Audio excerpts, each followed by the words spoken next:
Hi friends, welcome back to our channel అమ్మో English. ఈరోజు మనం ఈ వీడియోలో కొన్ని సినోనిమ్స్ చూద్దాము.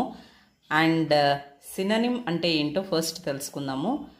And it is a word that means the same or almost same as another word అని దాని అర్థం అనమాట. సేమ్ లేకపోతే ఇంకొక వర్డ్ ఎలా చెప్పాలని చెప్పేదే సినోనిమ్.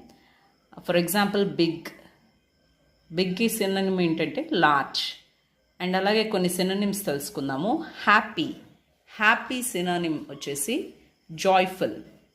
అలాగే అంటే ఏమని చెప్పొచ్చు, ఐ ఫీల్ హ్యాపీ టుడే అనడానికి బదులు ఐ ఫీల్ జాయ్ఫుల్ టుడే అని కూడా అనొచ్చు అనమాట.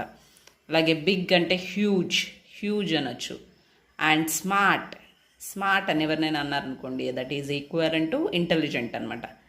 అలాగే నైస్ అని అన్నామనుకోండి, అది kind. He is a nice person అని ఎవరినైనా పొగిడామనుకోండి, దానికి సినోనిమ్ ఏమవుతుందంటే హీఈస్ ఎ కైండ్ పర్సన్ అవుతుందన్నమాట.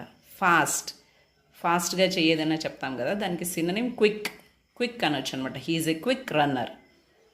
అండ్ అలాగే టైర్డ్కి సినోనిమ్ ఎగ్జాస్టెడ్ అనమాట. అంటే ఐఎమ్ ఎగ్జాస్టెడ్ ఆఫ్టర్ వర్క్ అని చెప్పొచ్చు అనమాట. ఎక్కువ అలసిపోతే ఎగ్జాస్టెడ్ అనొచ్చు. అండ్ ఫన్నీ అంటే సినోనిమ్ ఏముందంటే హిలేరియస్ ఉందన్నమాట. దట్ మూవీ వాజ్ హిలేరియస్ అనొచ్చు అనమాట. బ్యాడ్కి సినోనిమ్ ఏంటంటే ఆఫుల్. అంటే AWFUL ఆఫుల్ అనమాట. అంటే బాగాలేదు అని చెప్తున్నాం ఇక్కడ. ద ఫుడ్ వాజ్ ఆఫుల్ అని చెప్తున్నాం అనమాట.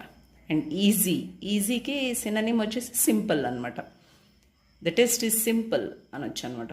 ఎగ్జాంపుల్ స్కేర్డ్ అంటే అఫ్రైడ్ అనమాట. ఐఎమ్ అఫ్రైడ్ ఆఫ్ స్పైడర్స్ అని కూడా అనొచ్చు. లేకపోతే ఐఎమ్ స్కేర్డ్ ఆఫ్ స్పైడర్స్ అని కూడా అనొచ్చు అనమాట. ఇవి సినోనిమ్స్ లాగా వర్క్ చేస్తాయి. అండ్ ఈ వీడియో కనుక మీకు నచ్చితే ఒక లైక్ చేయండి, షేర్ చేయండి, అలాగే మా ఛానల్ని సబ్స్క్రైబ్ చేసుకోండి ఫ్రెండ్స్. ఇలాంటి మరిన్ని ఇంట్రెస్టింగ్ ఇంగ్లీష్ టాపిక్స్ కోసం అమ్మో ఇంగ్లీష్ ఛానల్ని సబ్స్క్రైబ్ చేసుకోండి. Thank you for watching. Bye.